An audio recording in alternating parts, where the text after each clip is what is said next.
Bismillahirrahmanirrahim. Assalamualaikum warahmatullahi wabarakatuh. Waalaikumsalam warahmatullahi wabarakatuh. Alhamdulillahirabbil alamin. Subhanallah walhamdulillah wa la ilaha illallah wallahu akbar. Asyhadu an la ilaha illallah wahdahu la syarikalah wa asyhadu anna Muhammadan abduhu wa rasuluhu alladzi la nabiyya ba'da.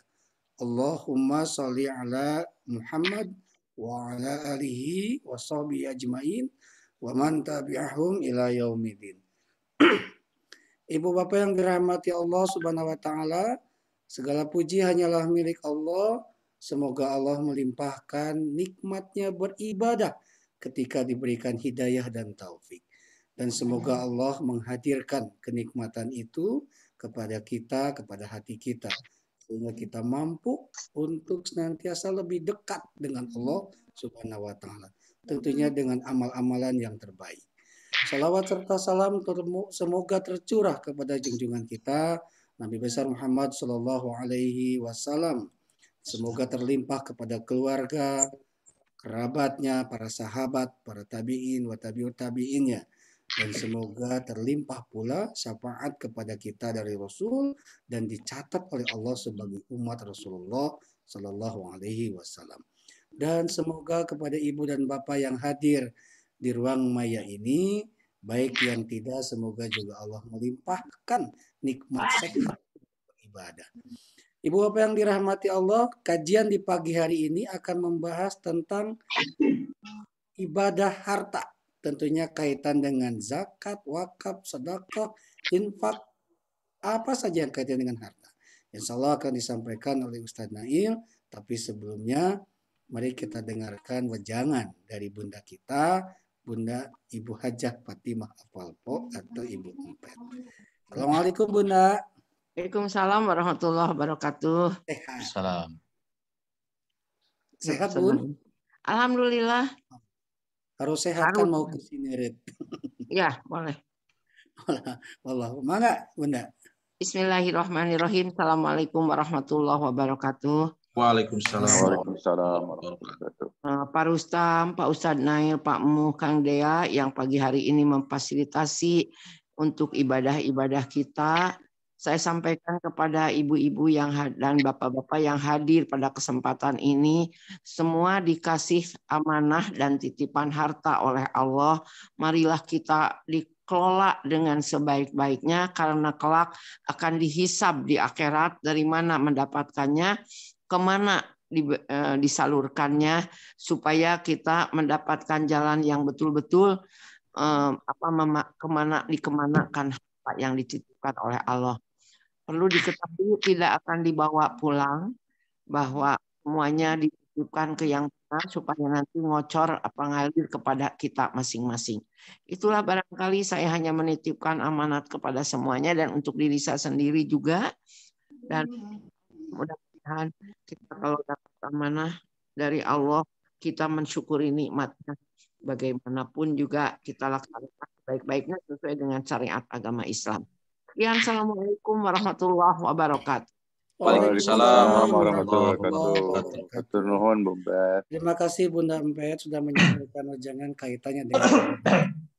Assalamualaikum Ustadz. Ya, waalaikumsalam. Silakan disampaikan, saya sambil nge-share dulu materinya ya Ustadz ya. Ya. Bismillahirrahmanirrahim. Assalamualaikum warahmatullahi wabarakatuh. Waalaikumsalam. Innal hamdalillah nahmaduhu wa nasta'inuhu wa nastaghfiruh wa na'udzu billahi min syururi anfusina wa min sayyiati a'malina. May yahdihillahu fala mudhillalah wa may yudlilhu fala hadiyalah. Asyhadu an la ilaha illallah wa asyhadu anna Muhammadan abduhu wa rasuluh. Allahumma shalli ala Muhammad wa ala alihi wa sahbihi ajma'in. Qala Allah Ta'ala fi kitabihil karim, a'udzu billahi minasyaitonir rajim. Bismillahirrahmanirrahim. Wa ma khalaqtul jinna wal insa illa liya'budun. Wa qala aidan fi ayatin ukhra. Wa ma umiru illa liya'budullah mukhlishina lahuddin hunafa'a wa yuqimus sholata wa yu'tuz zakat wa dzalika dinul qayyimah. Shadaqallahul azim.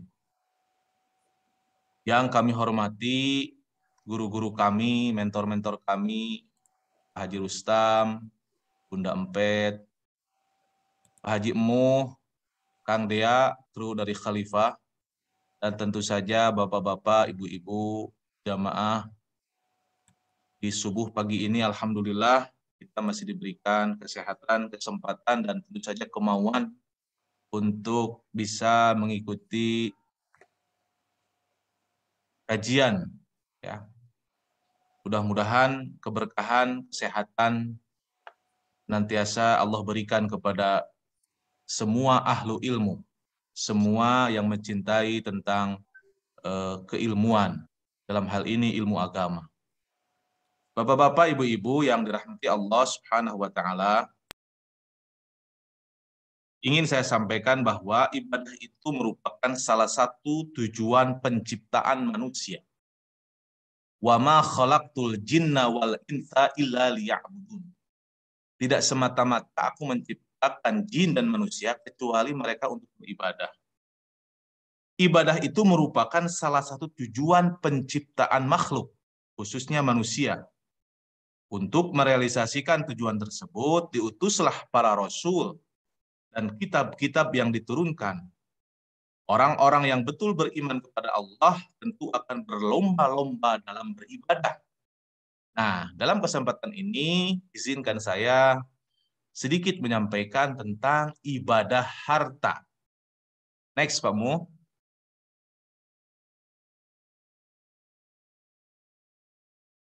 Macam-macam ibadah, ya. Di sini para ulama memang sedikit berbeda-beda, tapi pada ujung-ujungnya tetap sama, ya. Macam-macam ibadah di sini kami membagikan ke dalam beberapa bagian.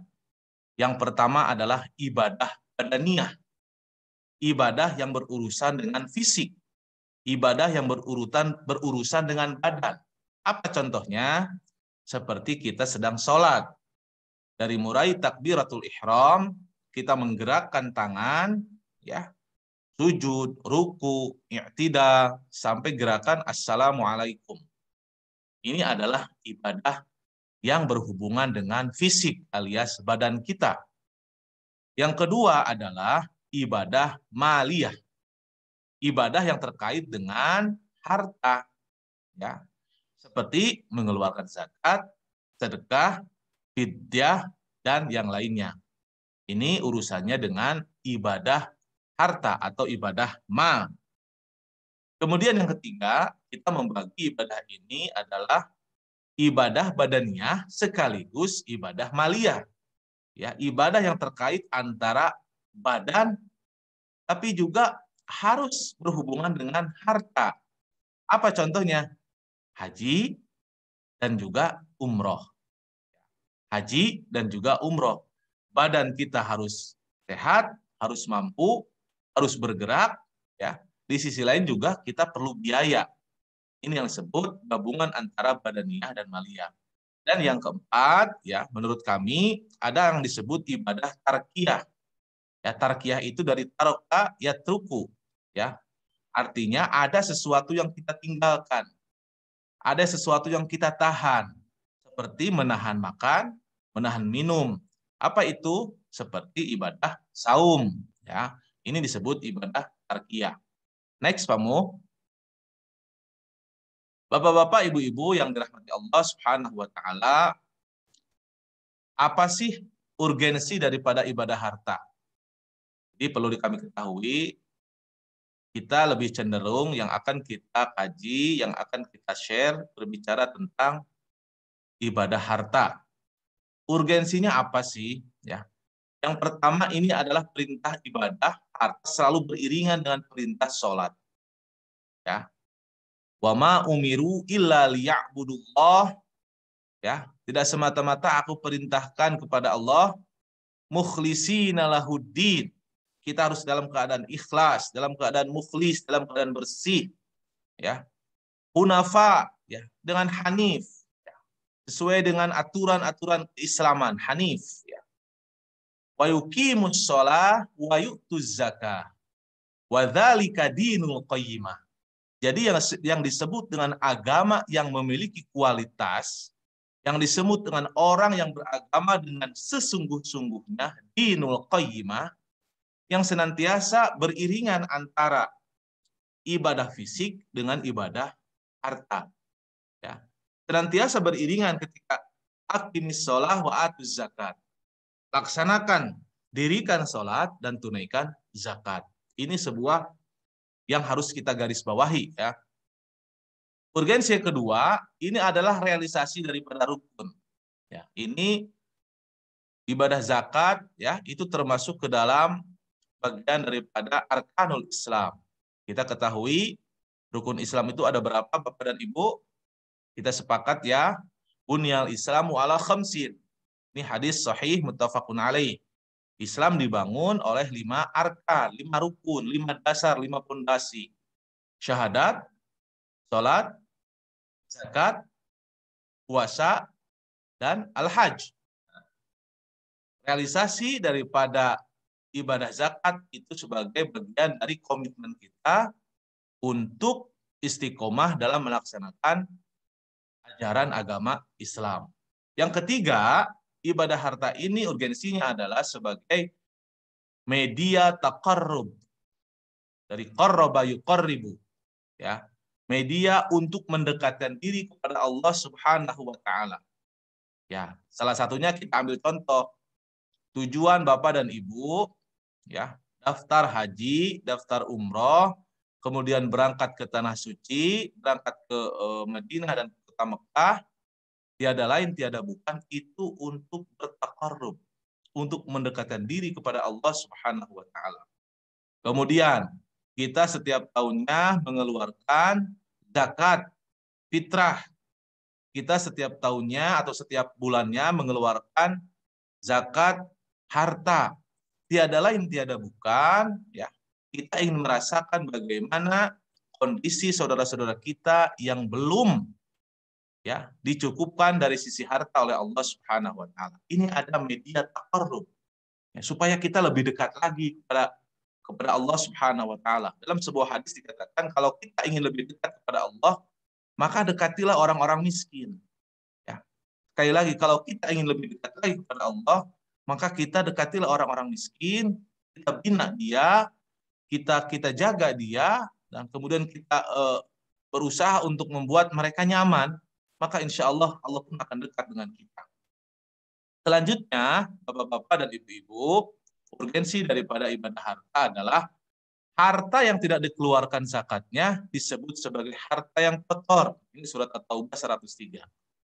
Jadi kalau na'udzubillah dalam setahun kita tidak mengeluarkan zakat harta, maka dipastikan kata Allah harta yang kita punya itu bisa dikatakan kotor.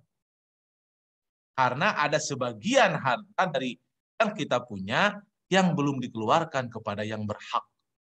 Seperti itu. Nah, urgensi yang selanjutnya adalah harta yang tidak dikeluarkan zakatnya termasuk merampas hak orang lain. Betul.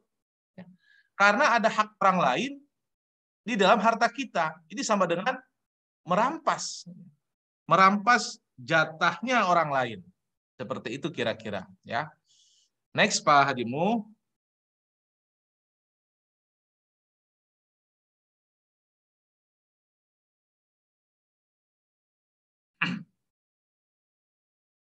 Ya, keutamaan ibadah harta. Ya, keutamaan ibadah harta.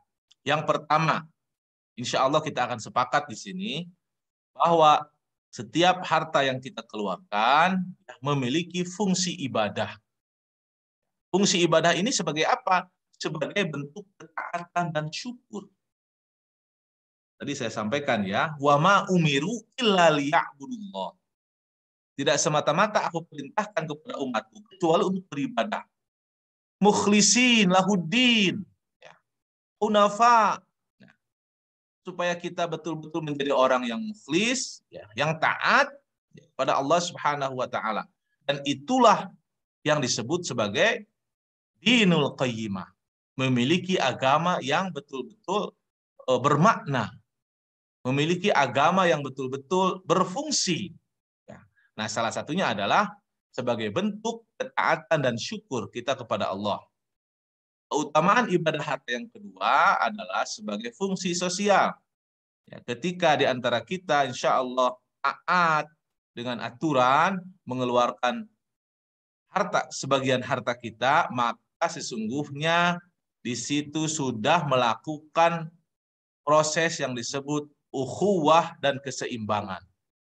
Ya, bahasa Arabnya itu tawazun, ada keseimbangan sosial. Ya, tawazun sosial. Ya, ukhuwah, persaudaraan kita semakin banyak, sehingga akan menimbulkan keseimbangan di antara kita, di antara umat Islam. Seperti itu.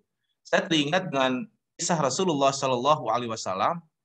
Ya, mungkin dalam bulan 2 bulan yang lalu saya pernah sampaikan bagaimana Rasulullah Shallallahu Alaihi Wasallam pada saat tinggal di kota Madinah, beliau menemukan orang Yahudi yang buta, ya, pengemis, sudah tua lagi, duduk di pojok pasar dan setiap harinya mencaci dan menghina Rasulullah Shallallahu Alaihi Wasallam. Rasulullah tahu, para sahabat juga tahu, dan mereka sangat marah. Tapi Rasulullah melarang mereka untuk melakukan tindakan yang atau kekerasan ya, atau anarkis. Tidak. Rasulullah justru membalas kedengkian si pengemis tua Yahudi buta tersebut dengan setiap harinya Rasulullah SAW memberikan makanan, minuman kepada orang tersebut. Dan subhanallah, orang tersebut di akhir hidupnya ketika melihat dan mengetahui Rasulullah SAW meninggal dan akhirnya dia merindukan orang yang setiap hari memberikan makanan dan minuman dan bekal uang, kemudian dia menangis dan betul-betul merindukan Rasulullah SAW dan akhirnya memutuskan untuk menjadi orang Islam dan menjadi pejuang, ya, membela agama Islam. Ini sebagai fungsi sosial. Yang ketiga, hadirin rahimakumullah, keutamaan ibadah harta adalah memiliki fungsi ekonomi. Ya, ada yang disebut pemerataan dan pemberdayaan. Masya Allah. Nah, di beberapa tempat, para agnia, para orang-orang yang dititipkan harta oleh Allah Subhanahu wa Ta'ala, ada yang caranya berbeda-beda. Ada yang dalam bentuk uang, ya, 1 tahun sekali atau sebulan sekali, tapi ada juga dalam bentuk modal. Ya. Modal dari harta yang dimilikinya, kemudian ya dibikinkan agenda ekonomi di situ, sehingga masyarakat sekitar, orang-orang yang kurang mampu merasa diberdayakan dengan pekerjaan, dengan sumber penghasilan yang baru yang diikhtiarkan oleh kita sebagai para agnia, seperti itu. Kemudian keutamaan ibadah harta yang lainnya adalah sebagai fungsi sebagai pembentukan karakter dan mental. Masya Allah. Ya. Saya kemarin bertanya kepada jemaah di jemaah kami di sini di Garut, ketika di saku kantong kita di sebelah kanan ada 100.000, di sebelah kiri ada 5.000. Ketika datang koroprak atau kenceleng, kira-kira yang akan dikasih itu yang 100.000 atau yang 5.000. Maka mereka bersepakat mengatakan 5.000 katanya. Kenapa yang enggak 100.000? Ya berat katanya. Buat belanja lah, buat apalah. Kembali lagi ke masalah rasa dermawan dan keikhlasan tentu saja. Ya. Nah, ketika ibadah harta ini sudah difungsikan dengan baik, ya, maka akan terbentuk karakter dan mental sikap dermawan. Ya. Pokoknya kalau sehari tidak berbuat baik dari sisi harta, maka dia akan merasa ada yang kurang. Naonnya, oh iya asacan merek gitu. Ya. Kemudian akan membentuk karakter ikhlas. Ini urusan harta ini kadang-kadang rada sensitif ya di masyarakat kita. Bahkan ada istilah-istilah hamba Allah ketika ada penggalangan dana atau apalah namanya seperti itu, sering kita menemukan dari hamba Allah, dari hamba Allah. Kalau saya menyarankan ya atau memberikan masukan, kalau memang kita sudah siap ya, dari sisi mental dan kita sudah biasa dengan kebaikan harta yang sudah kita laksanakan, kenapa harus dengan hamba Allah? Pada akhirnya keikhlasan itu kan antara diri kita dengan Allah Subhanahu wa taala. Kecuali memang kita merasa kalau nama kita disebut dikhawatirkan akan membuat diri kita merasa jumawa gitu kan. Kurang. Namun saya mah nggak akan kebangun itu masjid. Kalau nggak ada saya, orang itu bakal terus-terusan miskin. Nah, ini bahaya ini. Ya, ini bahaya. Next kamu.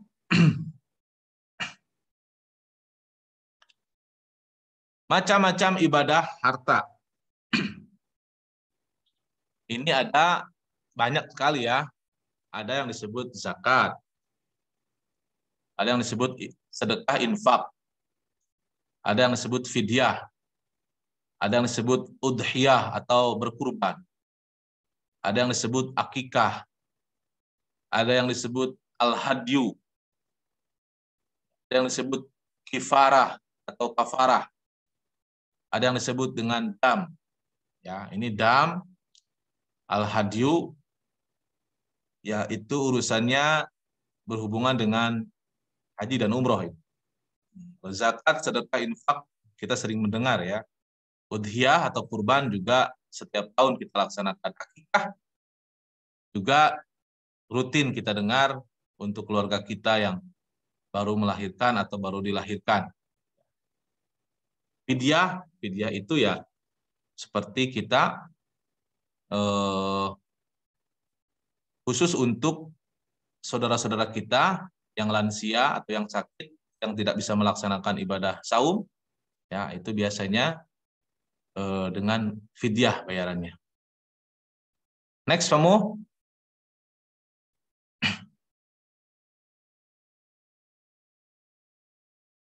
Baik, kita ambil yang pertama tentang zakat. Mahwa zakat. Apa itu zakat? Zakat itu al-barakah. Al-barakah. Jadi kita sering mendengar sing berkah, semoga berkah. Ini bahasa yang dalam sekali. Karena berkah ini artinya cukup, ya. Sedikit tapi cukup gitu. Sesuatunya dicukupkan oleh Allah. Ini berkah. Kemudian ada yang disebut an-nama dari kalimat an-numu. Nama yanmu artinya tumbuh. Ketika kita berzakat, maka sesungguhnya harta kita itu bertambah. Tumbuh dia, mekar dia, semakin banyak dia. Ya, semakin berkah dia, semakin melebar, makin cukup harta kita. Ya. Kemudian zakat itu juga memiliki arti toharoh. Ya, at-toharoh itu ya semakin mensucikan. Ya, tadi sampaikan bahwa harta yang tidak kita keluarkan ya justru akan menjadi kotor. Ya. Harta yang kita miliki dan belum dikeluarkan sesungguhnya kita sudah merampas hak orang lain.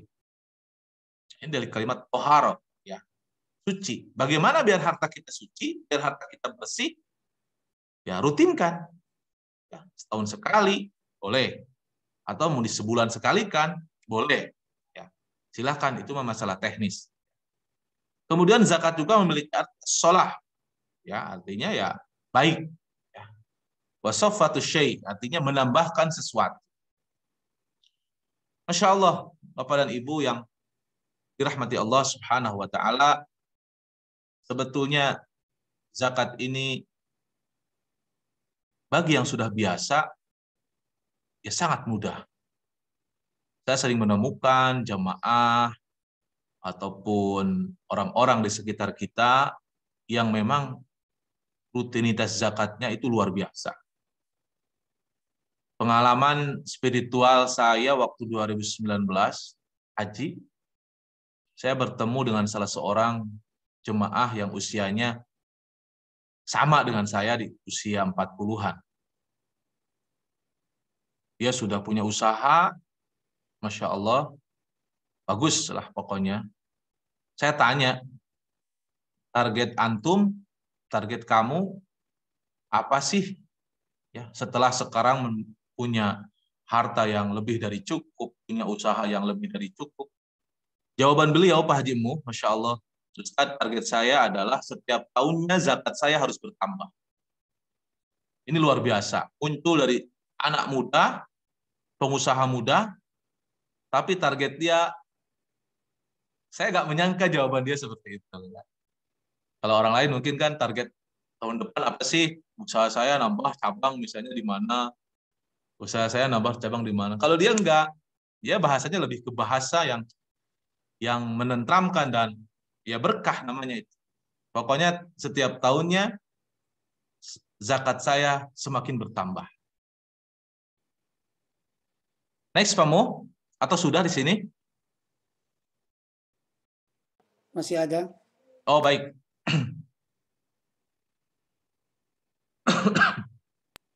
Baik, Bapak dan Ibu, hadirin rahimakumullah. Yuk kita lihat apa itu zakat, infak, dan sedekah. Mungkin di antara kita masih agak bingung ya, membedakan antara zakat, infak, dan sedekah. Saya mengkaji beberapa kitab-kitab fikih ya, khususnya tentang fikih harta, memang ya seperti ini. Tapi pada dasarnya kita jangan berfokus kepada istilah ya. Yuk kita jelaskan. Apa itu zakat?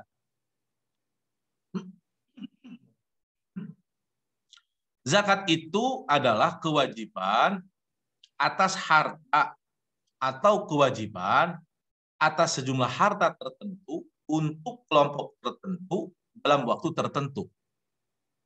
Saya kira ini jelas. Jadi zakat itu waktunya ada. Dan orangnya, kelompoknya jelas. Siapa? Mereka kelompok yang memang Allah titipkan hartanya. Begitu.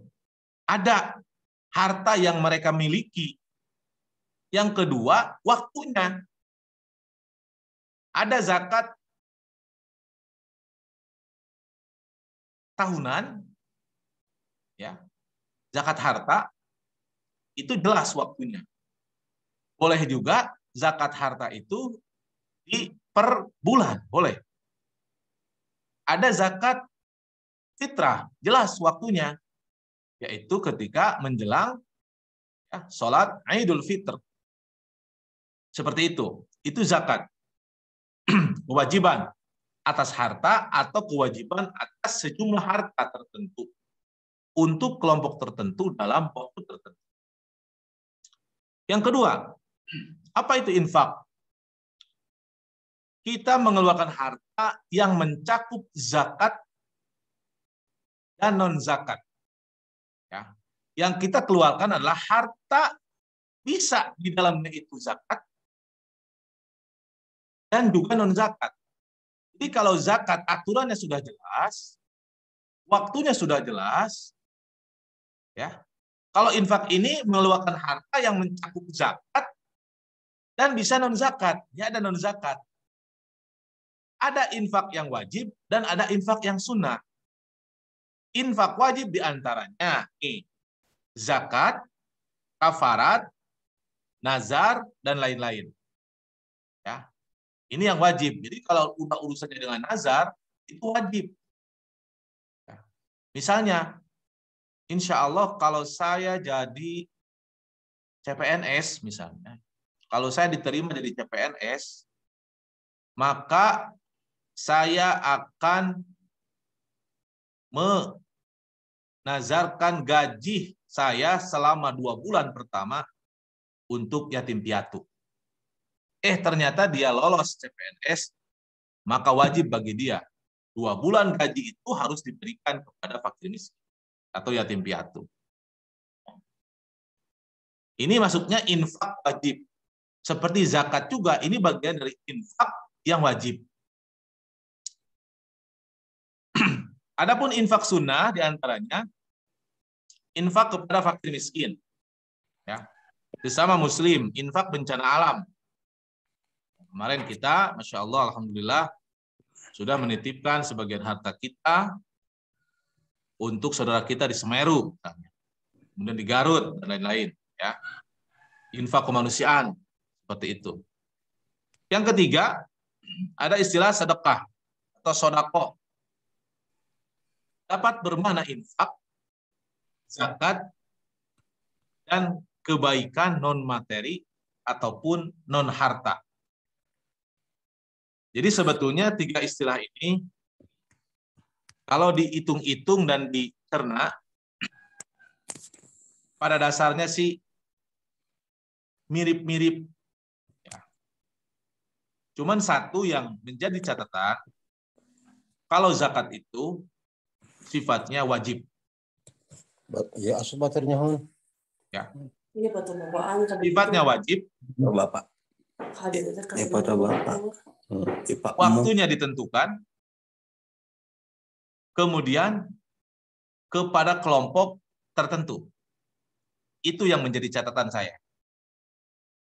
Di luar daripada itu bisa dikatakan infak dan sedekah. Jadi istilah-istilah ini pada dasarnya adalah untuk membersihkan harta yang kita punya.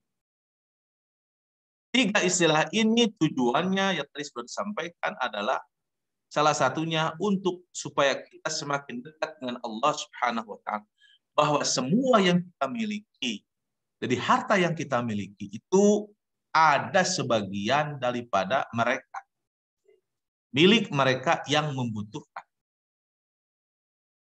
Insya Allah dipahami ya. Next Pak Haji Mu.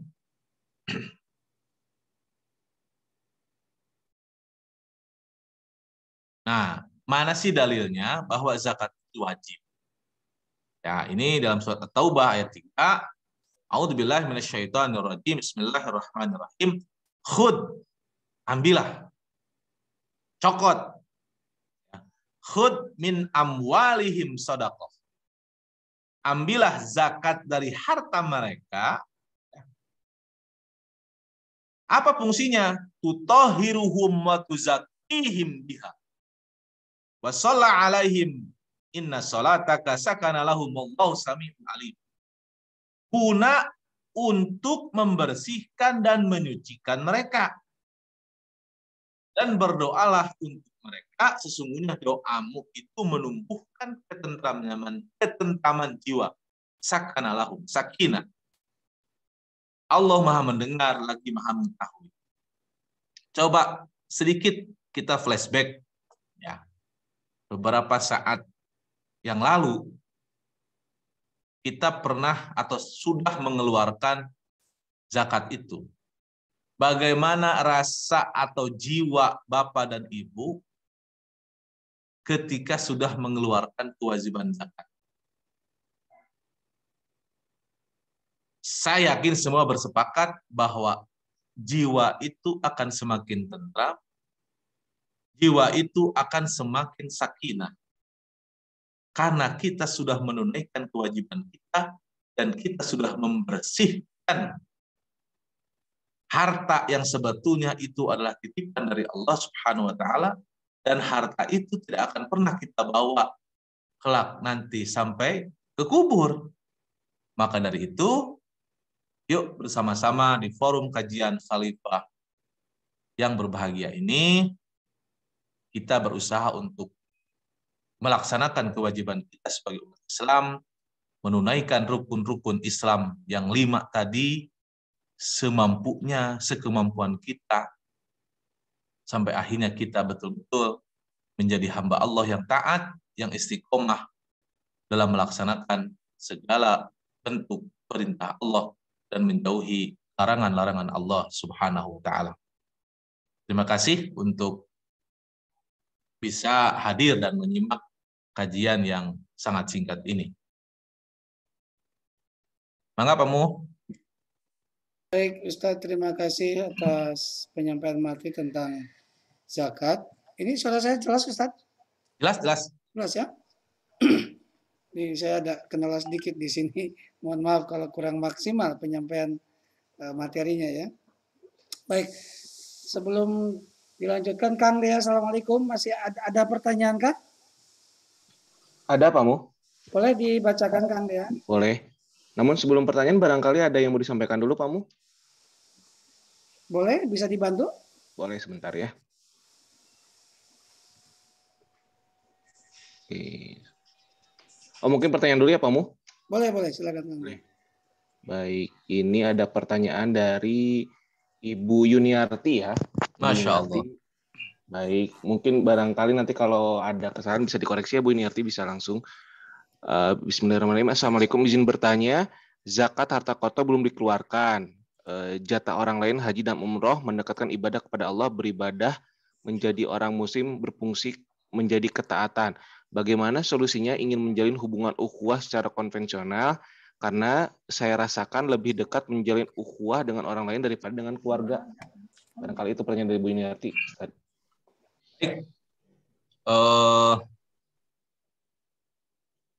Saya berusaha untuk memahami pertanyaan dari Bu Haji. Terima kasih Bu Haji atas pertanyaannya, dan Masya Allah suatu saat ingin bertemu dengan Ibu, karena setiap pribadi saya tampil untuk memberi kajian, Masya Allah Ibu istiqomah untuk senantiasa bertanya ya, yang membuat saya harus membuka lagi pengetahuan tentang pertanyaan-pertanyaan yang Ibu sampaikan. Terima kasih Ibu. Yang saya pahami di sini, bagaimana sih kok saya kadang-kadang hubungan dengan orang lain itu lebih dekat daripada dengan keluarga. Padahal dalam beberapa keterangan hadis disebutkan itu orang yang diutamakan terlebih dahulu untuk menerima kebaikan harta kita itu adalah orang terdekat kita juga. Orang terdekat kita dulu. Dimulai daripada orang tua. Jangan-jangan orang tua kita belum layak dari sisi ekonomi. Maka itu menjadi prioritas. Kemudian kita lihat apakah ada kakak kita, adik kita, paman kita, uak kita. Orang-orang terdekat dahulu dari sisi nasab, ya, dari sisi keluarga, dari sisi jalur keluarga. Baru setelah itu, maka kita melangkah ke lingkungan terdekat di masyarakat. Seperti itu kira-kira Bu Haji Yuni. Jadi, kenapa sih kok dengan keluarga malah kita kurang dekat? Ya mungkin kita juga harus, mohon maaf ya, artinya bermuhasabah terlebih dahulu. Dan sangat tidak pantas sebetulnya kalau kita dengan keluarga itu ada duri ataupun ada hal-hal yang kurang baik sebetulnya. Kita sebagai ahli ilmi, sebagai pecinta ilmu, pecinta kajian, saya kira guru-guru kita terdahulu mengajarkan tentang akhlak sebagai muslim, maka alangkah baiknya kita yang pertama untuk menghampiri dan memulai lembaran baru kalau memang ada masalah. Rasulullah mengajarkan kepada kita itu ya, kita harus sering memaafkan orang lain.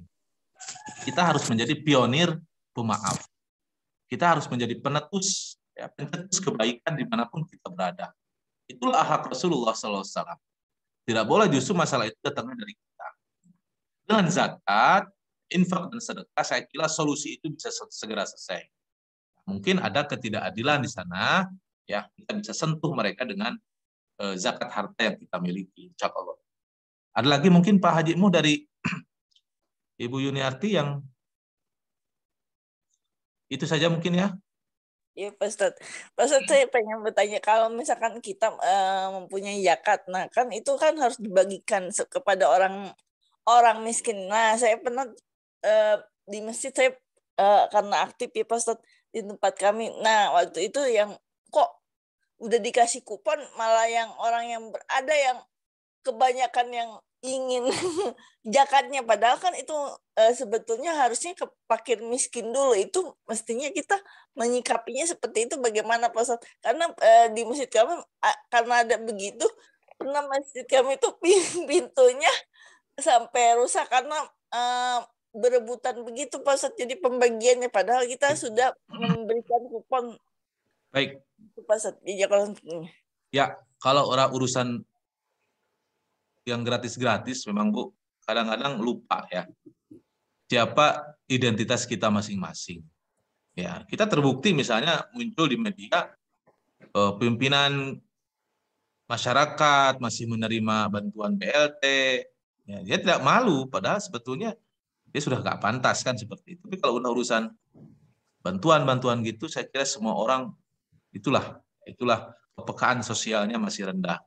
Nah, saya kira Bu Haji bisa koordinasi dengan Amil, ya, dengan panitia setempat, coba manajemennya mungkin diperbaiki, coba teknis pembagiannya mungkin diperbaiki supaya kejadian serupa tidak terulang. Saya kira bisa diatur ya. Itu saya kira orang-orang Islam yang ada sekitar kita, meskipun kondisi mereka memang sangat membutuhkan, tapi kalau diatur dengan manajemen, dengan orang-orang yang bisa dipercaya oleh kita, oleh ahli zakat, insya Allah kejadian serupa tidak akan terulang. Tinggal dikoreksi saja manajemennya, insya Allah bisa. Baik, terima kasih Bu Yuniarti. Ustadz, ini ada 2 pertanyaan lagi. Yang kedua dari Ibu Sandra. Baik. Bagaimana hukumnya jika zakat fitrah kita masih dibayarkan oleh orang tua atas inisiatif mereka walaupun kita mampu? Baik, pertanyaan yang sangat bagus dan ini sering terjadi ya. Zakat fitrah itu diberikan kan waktunya tertentu ya Ibu ya. Itu yang paling ideal itu dari setelah sholat subuh hari pertama tanggal 1 Syawal sampai keberangkatan kita menuju ke lapangan untuk sholat Id. Itu waktu yang paling ideal. Jikalau Bapak dan Ibu bisa menunaikan atau menyampaikan amanah zakat fitrah tersebut ke yang berhak. Namun kondisi kan tidak seperti itu ya. Ada kalanya kita sibuk, maka dititipkanlah ke amil zakat. Nah, kemudian juga timbul pertanyaan, karena orang tua kita itu memang sayang banget kepada kita. Ya. Dulu kita waktu kecil, sampai kita dewasa, remaja, dewasa, jelas itu menjadi tanggungan mereka kalau mereka mampu. Nah, kemudian dikala kita sudah mapan secara ekonomi, maka sebetulnya ya kita punya tugas sendiri. Ya, itu kewajiban kita itu. Baik zakat fitrahnya atau zakat harta, jelas kita harus menunaikan. Nah, adapun kebaikan yang diberikan oleh orang tua kita, ya itu kebaikannya buat beliau. Nggak apa-apa, jangan dilarang. Jangan dilarang. Yang jelas Ibu Haji Sandra tunaikan kewajiban Ibu Sandra. Ya, berikan kepada orang yang berhak. Jikalau orang tua Ibu Sandra masih tetap mengeluarkan atas nama Ibu Sandra, jazakallah. Ya, kebaikan itu akan mengalir kepada orang tua Ibu Sandra. Mudah-mudahan kebaikan terus kepadanya. Nah, ini orang-orang baik ini seperti itu. Ya, ini sering terjadi. Tenanawan, manggawe. Ya, sepuh kita, orang tua kita mengeluarkan berkali-kali kepada orang lain apa? Tapi yang jelas kita ya sudah mampu tunaikan, dan kita juga bisa sama lakukan kepada anak kita, dan di kelak kita sudah besar, kalau kita sudah ada lebih, apa-apa kita keluarkan, nggak apa-apa. Jatuhnya itu bukan zakat fitrah lagi, tapi masuknya ke sedekah atau infak. Karena zakatnya sudah tertunaikan yang wajibnya. Monggo Pak Mu. Baik Ustadz. Ini dari Pak Panji Akbar nih. Assalamualaikum warahmatullahi wabarakatuh. Mohon penjelasan dalam surat At-Taubah tadi ayat 3, pengertian harta yang dimaksud apa saja, mohon penjabaran. Lalu sambungannya, dikatakan zakat mal ada haul 1 tahun. Bagaimana kalau kita tidak punya pembukuan harta, harta mana yang sudah 1 tahun? Nah begitu Ustaz. Baik. Terima kasih Pak Haji Panji. Saya akan mencoba dari yang kedua dulu. Islam itu menurut saya agama yang punya manajemen yang bagus ya. Dalam Al-Quran, masalah hutang pihutang saja, ya kalau menurut para ahli tafsir, bade 1.000 rupiah oge harus dicatat. Fa'idha tadayantum bisyai'in faktubuhu.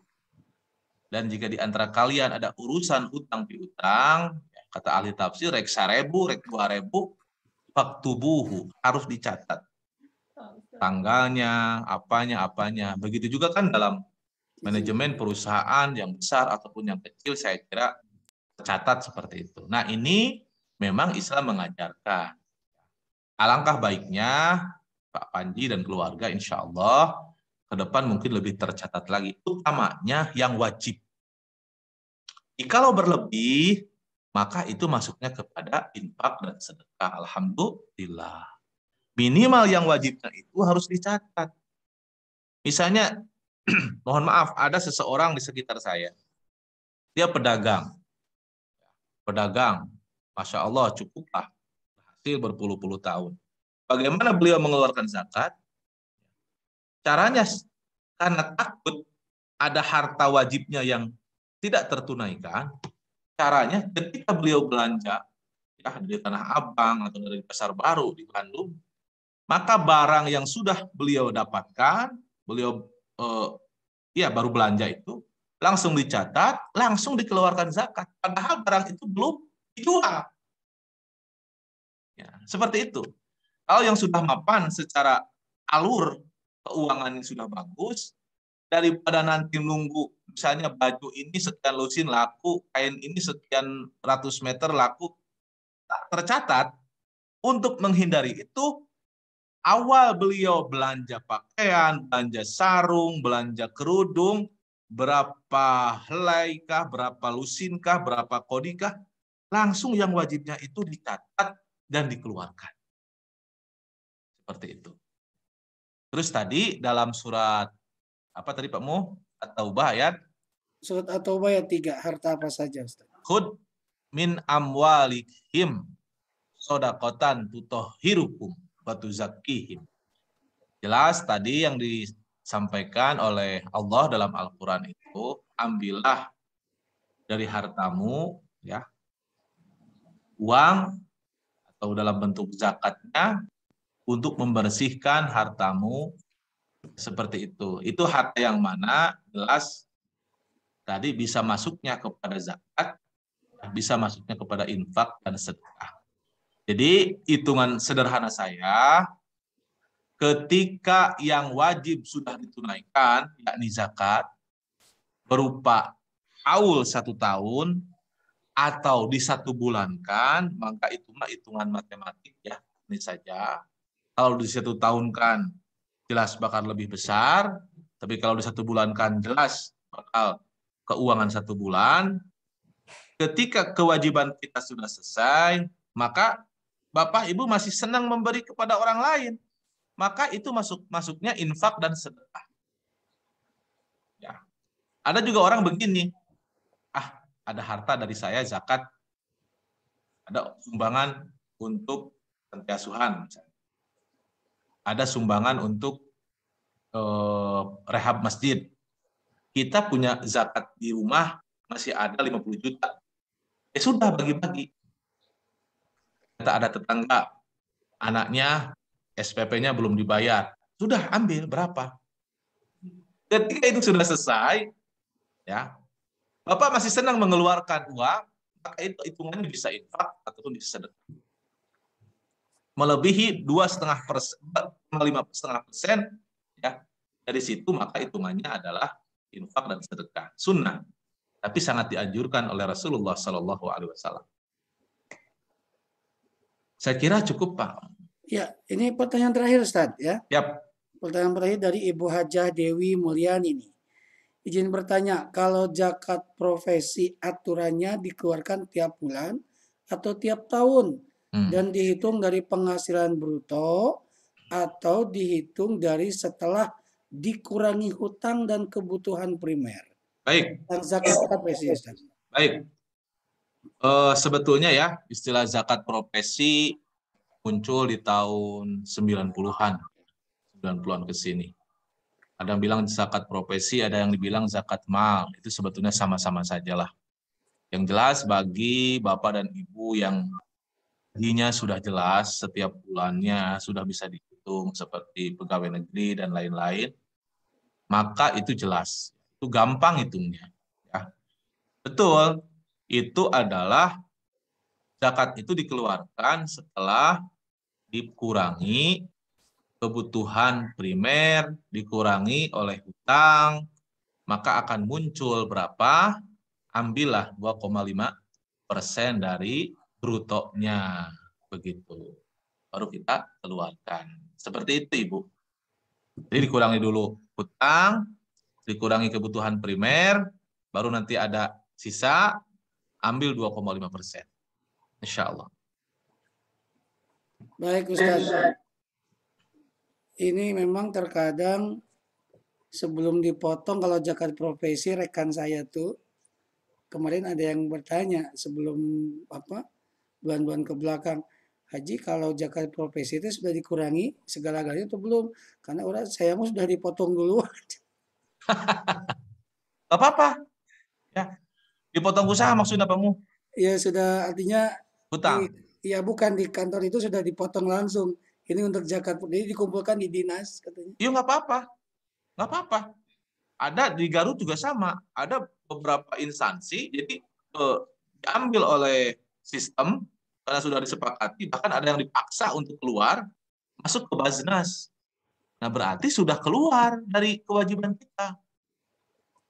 Nah kalau misalnya sudah diambil oleh Baznas, tapi kita ingin masih memberikan, ya maka itu hitungannya sedekah infak. Bahkan yang lebih dahsyat lagi, ini pendapat dari Allahyarham. Alhamdulillah saya punya orang tua, almarhum Bapak itu, Masya Allah, ya luar biasa solehnya. Beliau mengajarkan kepada saya, Bapak dan Ibu, kita kadang-kadang dalam bermuamalah ini sering terjebak dalam aturan hutang piutang ya. Teman meminjam, tetangga meminjam, dan ternyata sangat susah untuk membayar. Ya. Saya konsul dengan almarhum, nah, Pak, kumaha ini?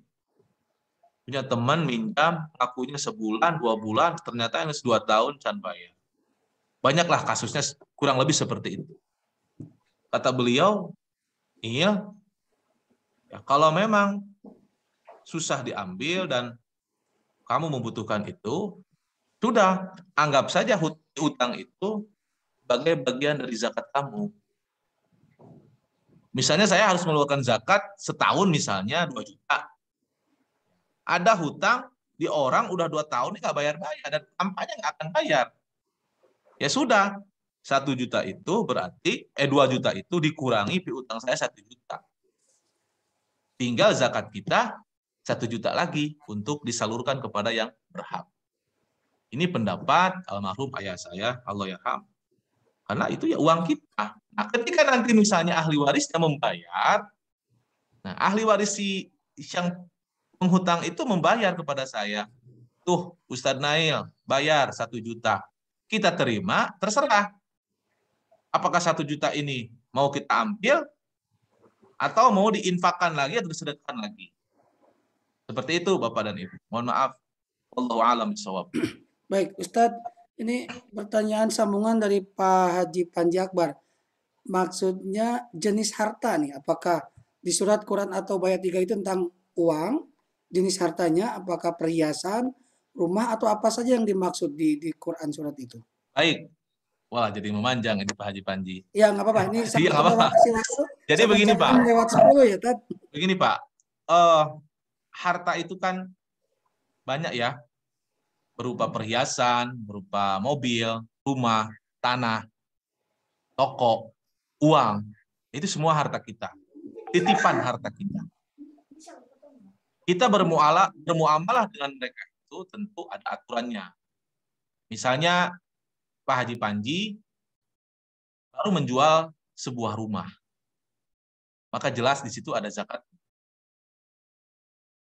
Pak Haji Panji beli mobil baru, ada zakatnya itu, Pak. Jadi harta di sini masuk ke wilayah itu. Pak Haji Panji baru menjual tanah, menjual rumah, menjual mobil. Ingat, ada zakatnya di situ. Kan semua kalau diuangkan, ingat ketika saudara kita ada yang meninggal, ahli waris itu kan ada yang rumah, ada yang tanah. Maka perhitungannya itu harus dalam bentuk uang dulu. Diuangkan dulu, rumah ini sabaraha kalau dirupiahkan. Tanah ini berapa kalau dirupiahkan. Baru kita hitung. Sama juga harta yang di sini, karena kita hitungan jual belinya dengan uang, maka diuangkan. Mobil yang kita jual misalnya 200 juta, oh laku 200 juta, ambil 2,5%. Begitu. Kita beli toko, ada zakatnya. Kita punya perhiasan, ada zakatnya ketika sudah mencapai nisab. Seperti itu kira-kira Pak Haji Panji. Jadi insya Allah setiap harta baik berupa bentuk uang ataupun perhiasan ataupun tanah, kebun, sawah, rumah, kendaraan bermotor, maka semuanya ada zakatnya. Cukup sekali kalau memang itu tidak digunakan untuk bisnis atau mengeluarkan uang lagi. Mobil ini hanya untuk pribadi, cukup sekali zakatnya. Tapi kalau mobil yang kita punya ini dipakai untuk dirental, dipakai untuk usaha, maka masuk haul. Setahun berapa nih? Kita punya Grand Max. Saya nggak di-endorse ya. Punya Grand Max misalnya.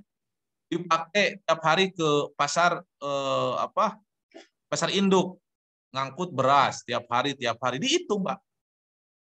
Dihitung kena, mau setahun boleh, mau setiap bulan boleh. Karena zakat, karena mobil itu dipakai untuk menghasilkan uang. Wallahu a'lam bishawab. Baik Ustaz, ini waktunya tinggal 3 menit. Ini Bu Haja Nurul Kusumawati sudah mengacukan tangan. Assalamualaikum Bu Haja Nurul. Katanya terakhir tadi. Ya nih. Sudah mengacungkan tangan nih beliau. Siap. Assalamualaikum Bu Haja Nurul. Waalaikumsalam warahmatullahi wabarakatuh. Boleh disampaikan Bu Haji. Iya, terima kasih Pak.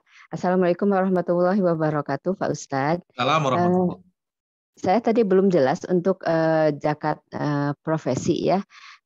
Apakah itu dikeluarkan tiap bulan atau sampai haul ditunggu 1 tahun begitu Pak Ustadz baru dikeluarkan zakat hartanya? Bagaimana? Misalnya begini, penghasilan saya misalnya per bulan 10 juta, itu berarti kan kalau kalau menghitung zakat mal itu kan 85 gram emas kali harga emas, begitu kan ya Pak Ustadz, betul tidak? Betul. Nah seperti itu kan harus mencapai 1 tahun dulu harta tersebut. Seperti itu bukan Pak Ustadz? Begini Bu, yang saya pahami ya seperti penghasilan per bulan ya, itu jelas bahwa di situ dikurangi berapa pengeluaran ibu setiap bulan. Misalnya ibu punya hutang dipotong, tinggal ada bruto ya, ada penghasilan bersih, maka dari situ bisa dikumpulkan, digabungkan dalam 1 tahun, ataupun saya mau setiap bulan saja biar langsung keluar, itu boleh. Nah kalau hitungannya ke emas tadi itu menurut saya, mohon maaf ya salah, mohon dikoreksi. Kalau emas itu artinya ketika ibu sendiri memiliki emas. Jadi emas itu ibu di rumah punya emas, kalau belum mencapai 85 gram ya ibu tidak wajib mengeluarkan zakat dari emas itu. Ya. Kalau misalnya ibu setiap bulan itu memang sudah memiliki penghasilan yang melebihi daripada pengeluaran, maka itu harus keluar zakatnya. Mau dikumpulkan dalam 1 tahun boleh, ataupun dalam 1 bulan. Wallahu alam. Ya. Kalau dihitung sampai berapa harga nisab emas 85 gram, wah saya kira para pegawai yang tetap itu susah juga mengeluarkan zakat ya. Karena harus sampai nisabnya 85 gram misalnya begitu dalam tahun. Tapi mungkin pendapat lain ya, mungkin ada seperti itu. Tapi kalau saya diajarkan ya emas ya emas. Ketika sudah ibu, bapak di rumah punya emas, perhiasan, hitungannya 85 gram, maka itu wajib dikeluarkan zakatnya. Kalau masalah penghasilan tetap setiap bulan, maka itu zakatnya jelas profesi 2,5% dari bruto. Ya, setelah bersih dari semua, maka kita keluarkan mau 1 bulan sekali atau digabungkan dalam tahun. Mohon maaf jika penjelasan saya kurang berkenan. Pak Ustadz, mohon maaf jika penghasilan per bulan itu yang harus minimal penghasilan bersih per bulan itu dari profesi tersebut, berapa yang harus dikeluarkan zakat? Karena kalau hitungannya tidak ada kan jadinya bingung. Ini maksudnya zakat atau hanya infak begitu Pak Ustadz? Gini, ibu 10 juta dapat nih, insya Allah. Ibu misalnya 1 bulan itu 5 juta pengeluaran buat gonogini lah, mas, makan, minum, dan bensin, misalnya begitu. Kemudian juga ibu misalnya punya hutang, mohon maaf, 2 juta misalnya, jadi 7 juta ya, 7 juta nih ibu keluarkan dalam 1 bulan. Berarti tinggal berapa? 3 juta. 3 juta itu sudah dianggap bersih, ambil 2,5% dari 3 juta. Betul Pak Ustadz. Apakah itu namanya infak atau zakat? Karena kan beda hitungan Pak Ustadz. Kalau zakat itu kan hitungannya 2,5%. Sedangkan kalau infak itu kan berapa saja kita mampunya. Betul. Nah maksud saya, apakah yang 3 juta itu harus dikeluarkan zakatnya atau cukup infak saja? Karena kalau dinisobkan 1 tahun itu kan tidak sampai harus mengeluarkan zakat begitu maksud saya. Kalau menurut saya itu masuknya zakat. Jadi dari 3 juta itu 2,5%-nya ibu keluarkan. Karena itu pendapatan tetap yang ibu peroleh setiap bulannya jelas. Itu kan 3 juta dikali 1 tahun. Nah, itu tetap sama meskipun misalnya belum sampai nisab ke emas. Menurut saya, ya, mohon maaf, menurut saya gitu. Jadi mau sebulan sekali ya 2,5% dari 3 juta monggo, atau 2,5% dari 1 tahun juga monggo. Mohon maaf Bu. Baik Ustadz, kita potong dulu kasih, karena Pak Ustadz. pekan depan. Ya, baik, terima kasih Bu Haja Nurul sudah menyampaikan pertanyaannya. Sama-sama Pak Ustadz, terima kasih. Akan dibahas perihal ibadah harta di pekan depan ya, kaitannya tetap masih akan ngebahas nih. Ustadz, karena memang waktu sudah jam 6:13, ditahan dulu materinya juga karena pekan depan ada materi yang sama. Bapak Ibu yang dirahmati Allah, mohon doanya untuk para asatidz yang bertugas nanti di tanggal 6, di tanggal 20 ibadah umroh Khalifah akan berangkat ya, di tanggal 6 Maret dan di tanggal 20 Maret. Tanggal 6 bersama Ustadz Asep, tanggal 20 bersama Ustadz Nail ya. Insya Allah mudah-mudahan dimudahkan, dilancarkan. Dan daftarkan segera, jangan tunggu untuk berumur. Untuk mendaftar haji khusus di atas 12 tahun sudah bisa mendaftar. Dan di atas 18 tahun itu adalah keberangkatan untuk haji. Hadiah terindah bagi putra-putri, kerabat, saudara bila mendaftar haji khusus di atas 12 tahun. Di usia 19 tahun sudah bisa berangkat. Insya Allah. Kalau tidak ingin menunggu, daftarkan menggunakan Haji Furoda. Ya, pembimbingnya bersama Ustadz Wijayanto. Dan inilah fasilitas yang kami berikan untuk jamaah haji di Arafah Maktab 112. Ada 3 ruangan, tempat untuk khutbah Arafah, ada tempat istirahat jamaah laki-laki dan jamaah perempuan. Dan maktab di Mina di 112. Ini sangat nyaman untuk ibadah, tempat penyimpanan kabin juga teratur. Dan mohon doanya, mudah-mudahan besok akan kajian subuhnya disampaikan oleh Ustadz Dedi Haryadi. Ya. Mohon doanya juga, beliau sedang diuji oleh Allah dengan sakitnya, mudah-mudahan menjadi ladang amal keikhlasan dan kesabaran. Amin. Demikian Kang Dea informasinya. Ustadz Nail terakhir boleh dipimpin doa. Baik. Bismillahirrahmanirrahim. Astaghfirullahalazim, astaghfirullahalazim. Astaghfirullahalazim min dzanbil azim. A'udzu billahi minasyaitonir rajim. Bismillahirrahmanirrahim. Alhamdulillahirabbil alamin, hamdan syakirin, hamdan na'imin, hamdan yuafi ni'amahu wa yukafi mazidah. Ya Rabbana lakal hamdu kama yanbaghi li jalali wajhikal karim wa azimi sultanik. Allahumma shalli wa sallim wa barik amin. Allahumma ighfir lil mu'minina wal mu'minat wal muslimina wal muslimat al ahya'i minhum wal amwat innaka sami'un qaribun mujibu da'wat wa ya qadiyal hajat. Rabbana zalamna anfusana wa illam taghfir lana wa tarhamna lanakunanna minal khasirin. Rabbana la tu'akhidna in nasina aw akhtana. Rabbana wa la tahmil alaina isran kama hamaltahu 'alal ladzina min qablina. Rabbana wa la tuhammilna ma la taqata lana bih. Wa'fu anna waghfir lana warhamna anta maulana fansurna 'alal qaumil kafirin. Ya Rabb, di pagi yang baik ini, di suasana kebatinan yang baik ini, kami memohon dan bermunajat kepadamu. Semoga kami diberikan keleluasaan harta, semoga kami diberikan keberkahan usia, semoga kami diberikan keberkahan umur dan usia, sehingga kami bisa menjadi hamba-Mu yang taat, hamba-Mu yang sabar, dan hamba-Mu yang ahli zakat, ahli infak, ahli sedekah, dan ahli ibadah. Rabbana, di pagi yang baik ini, kami bermunajat dan memohon kepadamu, semoga pandemi ini segera selesai, sehingga kami bisa melaksanakan ibadah sesuai dengan aturan agama.